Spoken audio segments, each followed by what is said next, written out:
did the pandemic supervirus appear by zoonosis or gain of function? Yeah. Here's how it went. Bats, seven different types of bats all flew to Wuhan fish market where they don't sell bats. But the bats all agreed in advance that that's where they would have the big bat meeting. Yeah. But they decided that wasn't enough because there wasn't enough excitement. So they invited civets from Africa. And they only can roll into a ball, but somehow they rolled up a plane ramp and got on the plane and came to Wuhan. And then the hedgehog, you guys have hedgehogs here.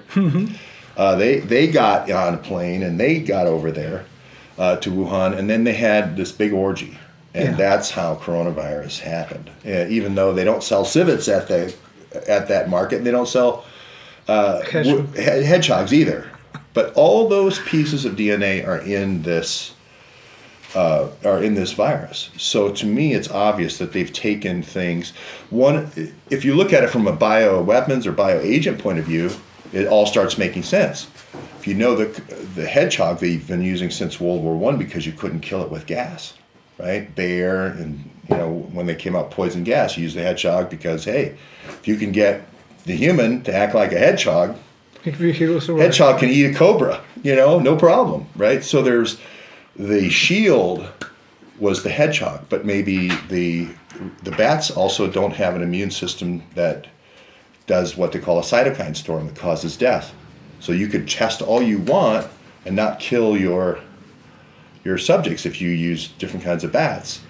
Civets have a receptor in the lungs, the ACE2 receptor, that's pretty darn close, along with ferrets, to the human receptor. So you can see why they would put all these things together in a laboratory, but the group animal orgy thing is not realistic. No, and also there's a little thing called HIV insertion, right? Yes. Well, there's a lot of things that ended up in there. There was a furin cleavage site that people have talked about, which is a human furin cleavage site, which animals never would develop.